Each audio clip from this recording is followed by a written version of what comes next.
Malkapur road कविता hotel समोर अवैध वाहतूक करणारा टिप्पर पथकाने केला जप्त। पूर्णा नदी पात्रातून उपसलेली रेती टिप्परद्वारे बुलढाणा शहरात आणली जात असून अशाच एका अवैध वाळू वाहतुकीच्या टिप्परवर बुलढाणा तहसीलदारांच्या पथकाने कारवाई केली आहे।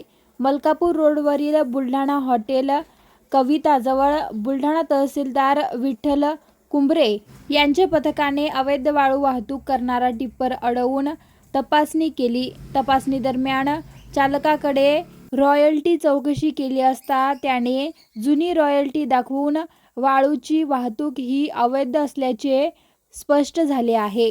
सदर टिप्पर जप्त करून बुलढाणा शहर पोलीस ठाण्यात जमा करण्यात आले आहे। जिल्ह्यात अवैध वाळू वाहतूक करणाऱ्या विरोधात कठोर कारवाई करण्याचे स्पष्ट आदेश जिल्हाधिकारी आणि सर्व उपविभागीय अधिकारी व तहसीलदारांनी दिले आहे। त्यानुसार ही कारवाई करण्यात आल्याचे तहसीलदार प्रशासनाकडून सांगण्यात आले आहे।